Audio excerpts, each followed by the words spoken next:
Brozovic. Alexis Sanchez. And it's cut back to Lukaku! Razor sharp!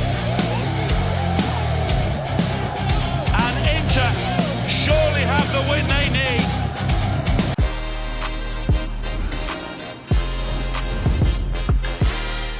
Inter Milan and Antonio Conte take care of business against Borussia Monchengladbach. Real Madrid lose to Shakhtar Donetsk one more time. Atletico Madrid concede late to Bayern Munich. A Bayern Munich without Robert Lewandowski.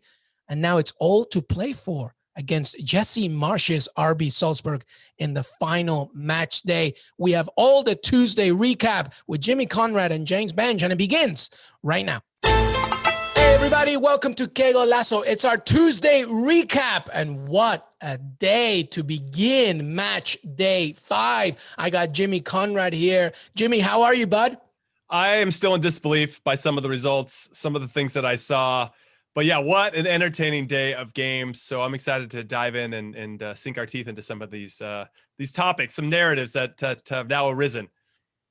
Some narratives that have risen. My goodness, what a loaded afternoon, evening of action. Let's begin with, honestly, just a game that we just finished watching. Mönchengladbach losing to Inter Milan 3-2. Antonio Conte going insane at the end, obviously. Just rescuing Inter Milan for the moment in this Champions League, and Marco Rose, of course, as well, just going insane as well.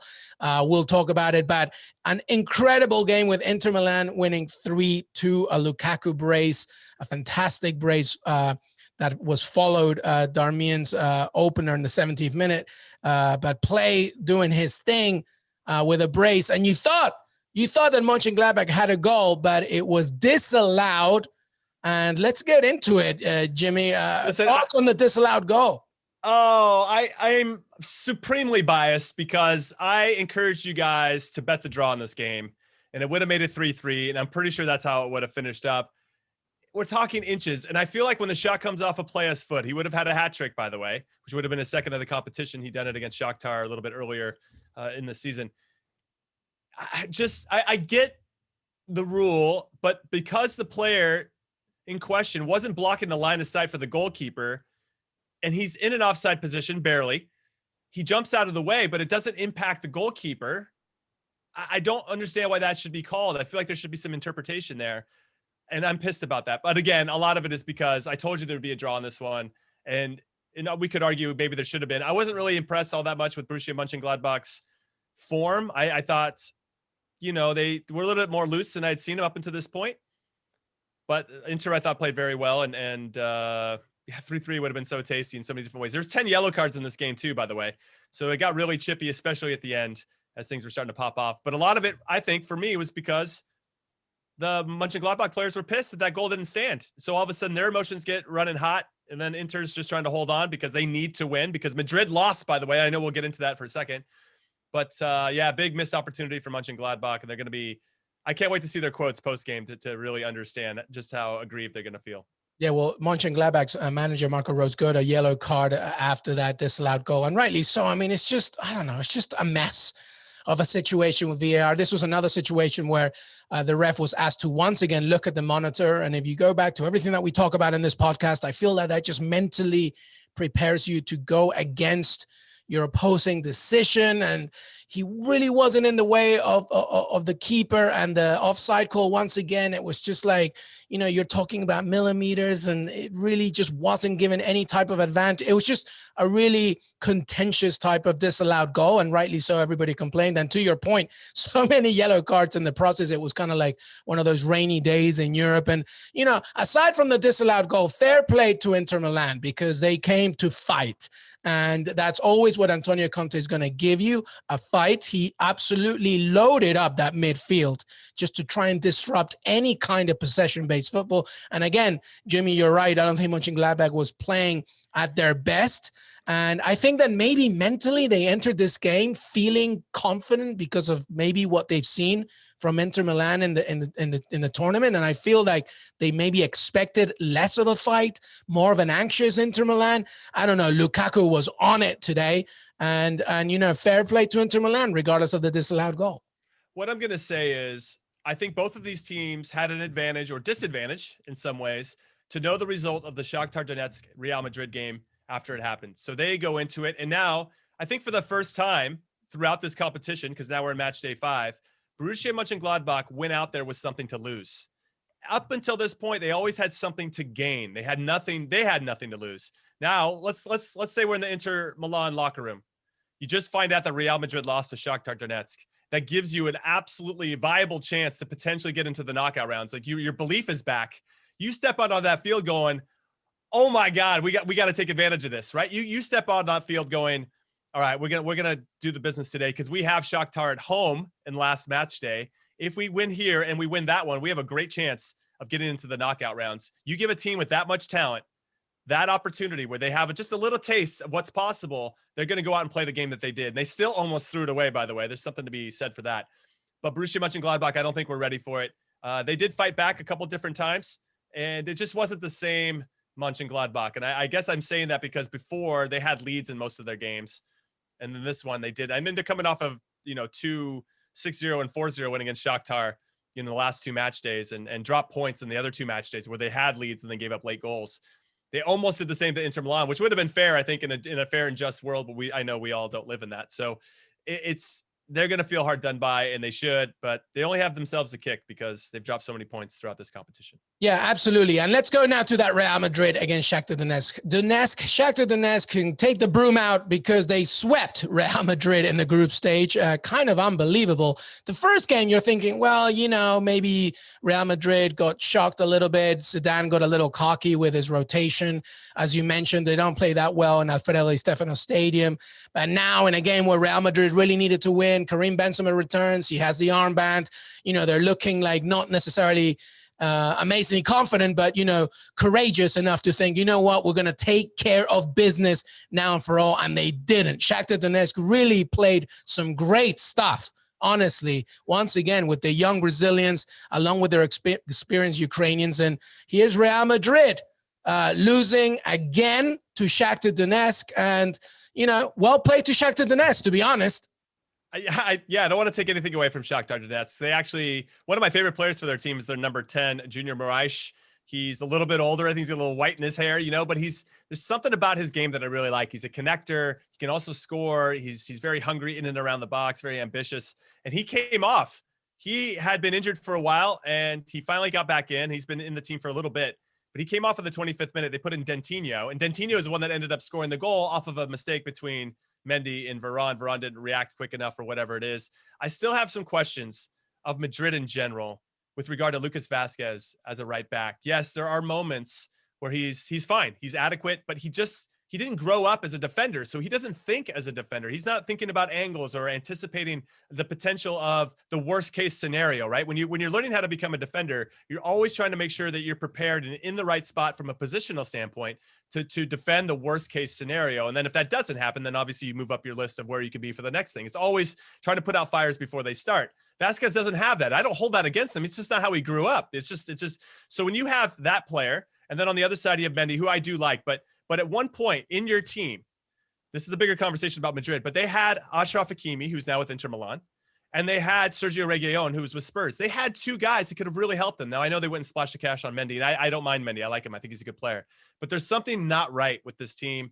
Something's off. Casemiro didn't play as well. They're missing some key guys in the spine of it. I thought Benzema was going to make more of a difference. He didn't. And Madrid were busy. They were in and around the box, but never really felt like the Madrid that were going to super threaten in a really super hard way. I'm trying to throw super back in there. I don't think that was the right choice of words, but yeah, very disappointing for Madrid. And now there's everything to play for. I will say this, Luis, and then I want to pass the mic over to you. Despite all this, despite Madrid only having 2 wins in their first 5 match days, they still have a chance to win the group. That is as Madrid as it gets, by the way. Now, because Borussia Mönchengladbach have 8, Madrid have 7, Shakhtar Donetsk have 7, and Inter Milan have 5. This group is nuts. And for me, the group of death. I know that Manchester United supporters will say they have the group of death or whatever, but this one for me is the group of death. I think it's the group of death because I think the definition of group of death here is more about the vulnerabilities of every single team, as opposed to like every single team is so good. Usually when we talk about the group of death, we're thinking, oh my God, every team has something to give. But in this situation, every team shows its vulnerabilities. And that's what makes it so dangerous. And just a little bit more about that Real Madrid Shakhtar Donetsk game, by the way. Real Madrid have now lost as many group games in the Champions League this season as they did under Zidane during the 2016-17, 2017-18, and 2019-20 campaign combined. That's unreal. And also, shout out to Manor Solomon, by the way, Solomon, who came in and scored. His 4 Champions League goals have come as a substitute, scoring in both matches against Real Madrid. More goals than Eden Hazard, by the way, just to rub it in. But the shade that you're throwing right now is amazing. Listen, sometimes you just got to give it when you give it. But to echo Jimmy's final point, this is still up for grabs for Real Madrid, thanks to Inter Milan, Antonio Conte. And if I were Zinedine Zidane, I would just send him a bunch of Chianti Classicos over to Antonio Conte, because honestly, it's unbelievable that you're looking at this group and it's still up for grabs. As you mentioned, Monchengladbach 8 points, Shakhtar Donetsk 7, Real Madrid 7, and Inter Milan with 5 points. Crazy, huh? It's Crazy. all popping off. Match day 6 is going to be amazing. Borussia Monchengladbach travels to Spain to take on Real Madrid. And then Shakhtar Donetsk travels to Italy to take on Inter Milan. So the 2 teams that are on the bottom, the 2 teams that we never thought would be at the bottom at any point throughout this competition, are now in a power position at home to do the business. And we could see them both potentially getting to the top. Well, I don't know, actually. If I look at it, Inter has their goal difference is -2, and Borussia Mönchengladbach is +9. So if they do tie on 8 points, it could be tough for Inter. Yeah, they need Real Madrid to lose. They need Real Madrid to lose. Yeah, them. That's the only way I think that they get in, but still, they still have a chance. Inter Milan still has a chance. When we come back, we'll talk more Champions League from Tuesday's action. Stay right here. Welcome back, everybody. Jimmy had to split, but no worries, because we bring in James Benge from the UK. James Benge, how are you, buddy? I'm good. Been a fun night. It's been a weird night when you the whole such drama. I can't quite compute it all yet. Yep, me neither. That's pretty much what we've been talking about, the drama, the weirdness. Let's get into it, and let's talk, James Benge, about Group D, where Liverpool comes out with a very resilient win, because Ajax ain't no picnic, and they win 1-0 thanks to Curtis Jones. How'd you see that one? And now, because they qualified for the knockout stages, so well done, right? Yeah, done, sorted, top of the group. Feels like it was a little bit easier than it might have been. I mean, if you haven't seen Curtis Jones's goal, or more accurately, Onana's bizarre mistake, track it down. It's so weird. I mean, I don't know what the commentary was like in the States, but in the UK, there was an awful lot of sort of general criticism about Onana before the goal, and I thought he was excellent. He's really confident with the ball at his feet, and I thought that was crucial to Ajax really playing a really fun, effervescent, energetic game that had Liverpool on the back foot. They were dominating possession. They were sort of creating, not chances, but the bit before chances. There were some great crosses from Neres flashing across the box. I thought the defence was excellent. Per Schurz, you kind of can see why they sold De Ligt, because he and Mazraoui and Alvarez, they were defending fantastically. It's not what you would teach a team about how you should defend. This was last gasp tackles. This was flying in to clear the ball. And if it goes wrong, you could get a red card. You could certainly get a yellow. But it was working. And then it was all the crueler and all the more ironic that Onana just kind of forgot that he could use his hands. I don't know. Maybe that's what it was. He's so good with his feet. Maybe he does sometimes think, surely I'm not a goalkeeper. It was so bizarre. I suppose it doesn't really, in a way, it's a game that doesn't really matter. We knew Liverpool would go through eventually, and kind of knew that Ajax wouldn't just be able to settle for anything kind of against Atalanta anyway. So Ajax have got to beat Atalanta, but I think maybe they might feel like they could have got more from this game. Yeah, absolutely. And listen, Jurgen Klopp left Alisson behind, and we had the young Irish keeper. How do you say his first name? Kieran. Is that right? Kieran? that's a good go. I think that's a decent effort, considering you didn't tell me you were going to ask me how to say his name. I surprised you, huh? Let's say it is It's an something apologies to all our Irish relevant. friends if we make it wrong. But Kieran Callagher, Kevin. right? Kevin? Something like that. It sounds like Kevin. Thank you. Good night. Anyway, he had a very, very good performance, I thought, right? Taking in mind that he had to take in big steps over Alisson. Yeah, one really good save late on. It's the sort that you kind of train as a goalkeeper to just be on your feet, ready to parry it. But otherwise, I mean, everything else that came his way, he dealt with pretty decently. I mean, Ajax probably should have turned it into more shots. I think they were really guilty. Well, they weren't guilty of, but they were trying to get in close. And that meant that a lot of these things died at the last move. And if that pass had been there, they would have scored. Klaassen could have scored 2 or 3. But he was great. You can kind of see, good on the ball. You can see why he gets picked ahead of Adrian. Alisson, though, out for like maybe 2 weeks. This is all starting to add up. And Andy Robertson played through some sort of pain in his foot. I kind of was writing about this in my talking points. I think this has now got to the stage where Klopp can't just blame the fixture list in the abstract, because there is something that's happening to Liverpool that isn't happening to every other team playing in the Champions League. I don't know if that's when you get 2 or 3 injuries, it all just sort of ramps up and you have to ask so much more of the players that are in your squad, and then they're going to get injured more. But I mean, there are questions to be asked about Klopp now, because it's a dozen odd players out. A lot of them with muscle injuries. Could he be doing more? I don't know.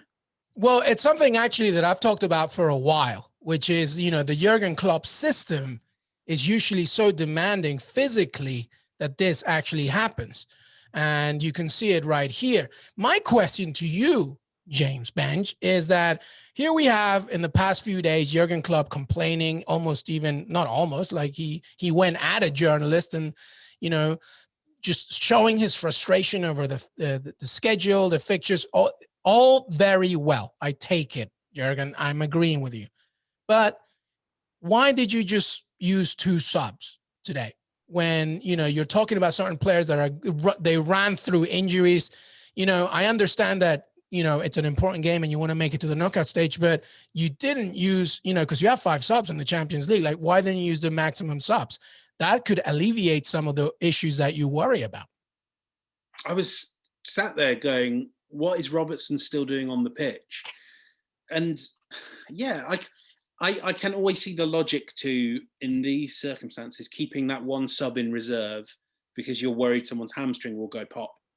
But like that's not the case here. He rode this team hard, and I know the game was kind of up for grabs, but he's got players like Minamino on the bench, was Origi on the bench as well. The players that you can kind of bring on and expect a certain standard of performance, and he's just not using them. And players like Robertson's played 3 games in a week, Milner played 3 games in a week. Alexander-Arnold, I was working this out, he missed 9 minutes of Premier League and Champions League football before he injured his calf muscle. 2 things can be true. It can be true that the schedule has been really tough on Liverpool and that BT Sport are probably a bit unfair. And it probably isn't right that a team that plays Wednesday night then play first thing on Saturday morning. I think we know that in the Europa League, a lot of teams do longer trips on a Thursday and then come back and play early on Sunday. But it is time, I think, to say, could Klopp be managing this more effectively? It's not news to him. We're now at the stage where the fixture list has been set for quite a while, and he's known it's going to be three games in a week. So you have to ask the question. Maybe his honest answer is, actually, I don't feel I could do any more. But like you say, using all your subs or most of your subs would be a good starting point. And by the way, Pep Guardiola just used 1 sub. He just brought in Gabriel Jesus and that was it. So, and he's had similar. So this is not just an attack on Liverpool Jurgen Klopp. It's just, you got a deep squad. You're just using 1 substitution. Like, sometimes you just got to look at your own house and see, what do I have to do in order to clean it? Right. Let's move on, because I want to talk about Atletico Madrid. This was the chance. This was the opportunity. Bayern Munich without Robert Lewandowski, without Manuel Neuer, without Leon Goretzka, essentially a B team. You rested pretty much Joao Felix for, this weekend. I mean, you only brought him on at the end, in the latter stages of the game in La Liga. And, you're looking good, but you really should have put this one away, and you rue the day. And now it's 1-1 thanks to Thomas Muller's penalty in the 86th minute. And here we are in Group A as I'm speaking, James Benge. And here we have Bayern Munich obviously done with 13 points, Atleti with 6 points, but RB Salzburg with their win, they're in third with 4 points, only 2 behind Atleti, and Lokomotiv Moscow with 3. Thoughts on that group overall and how Atleti did and moving ahead as we look to match day 6? I mean, Atleti in La Liga seem to be kind of coping quite well with being protagonists, being aggressive, taking the game to their opponents. But here they were really passive. The game sort of passed them by, with the exception of Felix, who seemed to have quite a good game.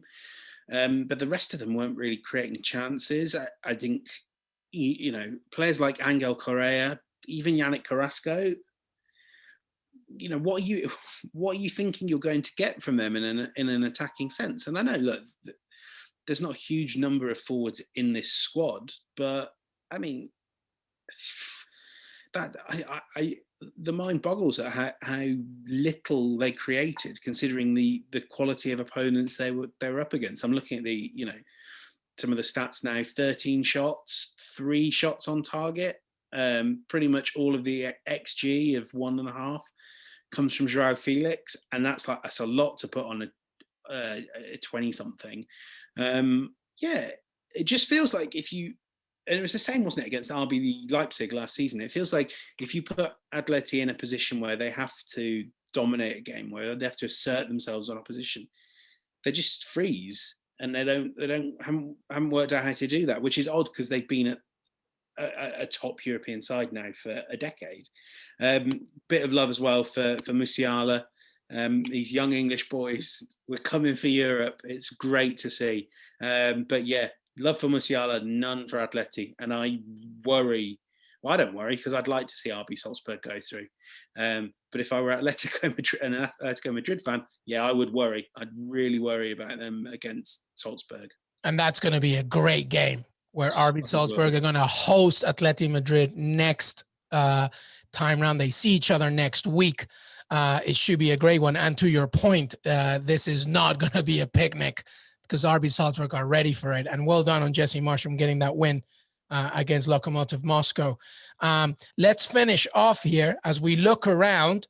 Any final thoughts from today, James Benge? Because now I feel that today was one of those days. Match day 5 to me, Benge, is one of those days when you're kind of beginning to see more and more what a club is going to look like if they make it to the round of 16, right? Because these are basically knockout games. Exactly. There are not enough, to me, surprises that you're going to get it. And I'm looking at your Man Cities, I'm looking at your Liverpools, and I'm seeing, okay, it's pretty much what you've always pretty much done, which is, essentially get to the knockout stage. But what can you do now in order to really secure all the way through? Maybe less Liverpool because we've seen that. They've already won it in recent times. But Man City, a Pep Guardiola, treasure hunt, so to speak, because he hasn't won it yet with Man City. Is there anything else that you see from all these teams, especially from today, that tells you maybe something about the future? Yeah, I mean, quickly, I want to talk about another team, but quickly on City, I think this kind of even that miss and then the VAR goal that wasn't, it all kind of, for me, reinforces the sense that if City are going to go into the knockout rounds with Gabriel Jesus, I don't see them as winners. I just, they will miss too many. They don't create enough chances to accommodate Jesus missing a fair few and being a bit clumsy in front of goal. But I want to talk about Salzburg because they are, I was watching a bit of their game before I switched over for the madness in Donetsk. They are a team that I think if they did get past Atleti and they play really attacking football and will not let up and will make this game hard for Atleti, I think they could suit this format in a really interesting way, kind of like a Monaco from a few years ago, where they just come out swinging and they'll keep hitting you And even if you go 2-0 up, they're not going to give up. And we've seen that as much as we think of knockout football as being the tournament that's what, competition that's won by great defenses. And maybe once you get to the semi-finals, that's true. In those early rounds, if a team's willing to just swing for the fences, it pays off as often as it doesn't. I really like Salzburg's relentless energy. Their response to going 2-1 down was just to come out swinging even more. Szoboszlai has been one of my players of the tournament. The guy that scored 2 goals as well. His late into the box. I love him, but I'm going to throw, just as you're talking about Dominik Szoboszlai, by the way, the Hungarian star, it will be very interesting to see what happens, because we had Fabrizio Romano, obviously our new colleague, talking about it on the pod about how, watch out for your Arsenal in this transfer window. They're going to aggressively hunt it. And what if they lose Szoboszlai and, they have to rethink? I mean, listen, like Jesse Marsh is a really good manager. And to your point, it's not really just about Szoboszlai. This is a really well-managed team, but Szoboszlai is a very big part of what makes them tick. And maybe you might not see him in the knockout stage with RB Salzburg. You might with RB Leipzig. I know Fabrizio. I mean, that Arsenal link. I mean, I was first talking about that back in 2019. They will push for him. So will AC Milan. I think Fab mentioned them as well, and so will RB Leipzig. And yeah, even if they're doing it without Szoboszlai, I just think we've seen this is a team that constantly. You take out Erling Haaland, that's fine. We've got Patson Daka. Right. You take out Sadio Mane, they cope. So I'd love to see. I'd love to see them get through, because frankly, they're the sort of teams that I really enjoy seeing in the knockout stage, teams that are just going to give it a bit of a go. I think if someone kind of said to me, you're covering Atletico Madrid's round of 16 tie, I'd be clawing my eyeballs out. As much as I admire what they've done, it's got a bit boring. But yeah, I mean, to be honest, I'm really excited for that Salzburg Madrid game. I think is going to be a thriller. And I can't wait. It's not as often as we think that you kind of get these like straight shootouts for a knockout spot. It'll be great. Yeah, I totally agree. James Benge, thank you so much for joining us. Always welcome here. He knows that. Anytime he wants to come in, he can come. James Benge, thank you so much, buddy. My pleasure.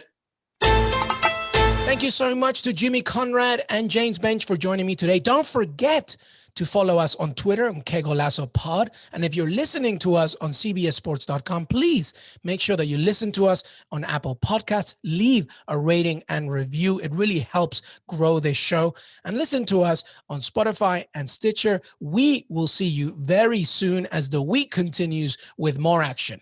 Have a great day.